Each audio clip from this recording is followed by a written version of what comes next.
c'est Adrien de la Team 145. Aujourd'hui je suis avec Yann qui va présenter un peu son montage, etc. Donc voilà, tu peux y aller. Ok, bon bah alors on va commencer par les montages à la carte basique, on va dire, avec les cheveux accrochés aux émerillons, l'équipement. On va dire, ouais, le matériel quoi. On va voir comment je pêche un petit peu, même si je pêche tout simple, parce que moi ça fait pas très longtemps que je pêche. Donc qu'est-ce qu'on va vous présenter? Les kits à grappe en premier, avec les petits bouts de gaine. Donc ces petits bouts de gaine comme ça, hein, chez Corda. Hop, lac. Ça ressemble à ça exactement, parce que moi j'aime bien Corda. Il y en a qui sont déçus des kits Concorda, bon pourquoi moi j'ai pris trop de décroches de plomb avec. Donc il y a des petits bouts de téton avec les kits plomb qui sont comme ça. Pour accrocher le plomb dedans. Tac. Je vais vous faire voir un exemple.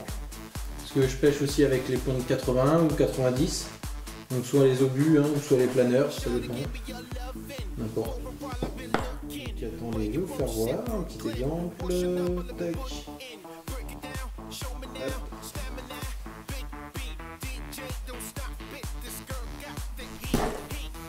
Voilà, avec mon plomb, mon kit, avec mon agrafe. Tac. Donc il y a ça. D'ailleurs c'est très bien, c'est quelque chose. Ouais, d'ailleurs, moi j'en suis pas trop déçu. Hein. Il y en a qui sont déçus parce qu'ils disent que ça décroche, ça glisse et qu'ils perdent leur plomb.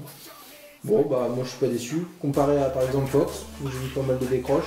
Alors c'est une très bonne marque normalement. Hein. Il y a ça. Après en hameçon, qu'est-ce que je pourrais vous dire comme des hameçons en 6. Je pêche en 6 pareil de chez Corda. Ou alors en 8, ça dépend. Mais avec ardillon, hein, c'est plus simple pour les ramener, ça évite les décroches. Tac. Après je vais vous faire voir donc, les aiguilles un peu que j'ai acheté sur soit Wish ou Amazon, hein, vous en avez à 4 €. Donc ça fait comme ça. Là vous avez l'aiguille pour les licornes, hein. L'aiguille avec le chat en petit, l'aiguille avec le chat en grand, un petit fourré qui est ici pour les bouillettes. Il y a ça. Après j'utilise aussi, bah, ça dépend quand je suis pas feignant, quand je veux faire mes bad lignes, j'ai de la petite tresse avec la petite coupante au-dessus. Hein, ça c'est en 7 kg. Bon. Je prends pas au-dessus parce que ça sert trop à rien, je pêche pas des gros poissons. Et comme je vous avais dit, je pêche plutôt à traîneau avec Adrien. Donc il y a ça pour faire les bad lignes. Après mon fil en temps normal, bah, j'ai acheté ça, du Corda en Daiwa. En camo il est pas mal, pareil en 7,6 kg. Moi je suis pas trop déçu du coup. Il est costaud, il tient bien. Après je sais qu'il y en a qui aiment bien mettre du trilène pour que ça soit un petit peu plus solide et invisible pour les poissons. Moi je pêche avec de la tresse, bon bah là j'ai pas d'exemple de tresse, hein, mais il y a ça. Après qu'est-ce que je vais pouvoir vous faire voir, bah, les émerillons, tiens. Les petits émerillons 4 équipes longs, comme ça. Avec une petite boîte, hein, c'est pratique. Comme ça. Après il y a quoi d'autre? Je me suis fait une petite boîte aussi avec une vieille boîte à cassette. Avec du polystyrène, des accroches. Et puis après bah c'est tout simple, hein, ça évite d'acheter une pièce avec des kits pour les bad lignes. Les stop bouillettes, bah, c'est du tout fait, hein, c'est pareil, parce que vu que j'aime bien prendre les bad lignes tout fait, parce que je suis une feignasse, simplement.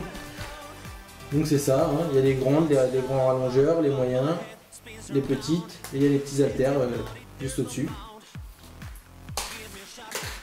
Ça, puis après qu'est-ce qu'on doit pouvoir parler d'autre? Peut-être les boosters et les pop-up que j'utilise. Donc en ce moment c'est un peu plus Pineapple de chez Starbait, c'est pareil, bon, c'est très bien, on a des bons résultats avec. Hein. Avec des asticots. Avec des asticots, ouais, ça c'est parfait, le régal.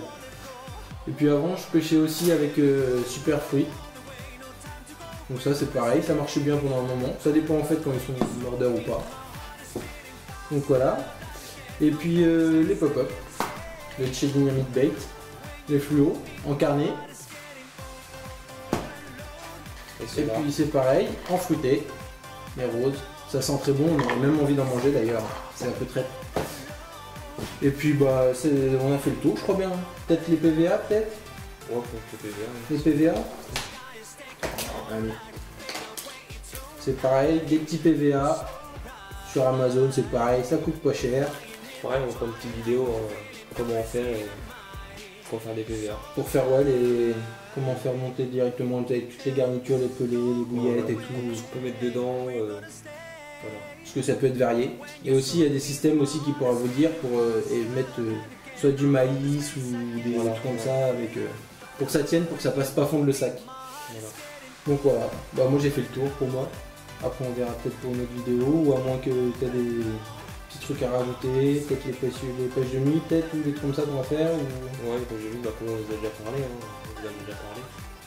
On va faire des pêches de nuit, des enduros, essayer d'aller dans les temps, le canal. Peut-être en Loire, on va voir. En Loire, ouais, ça serait bien qu'on essaie de se faire des petites sessions cette année en Loire. Tout va dépendre après du temps, de la motivation. On verra bien. Il dépend du temps aussi. Ok, bon bah allez. Salut, salut. Salut tout le monde. Every dark cloud, there's always a silver lining. Heaven knows we try.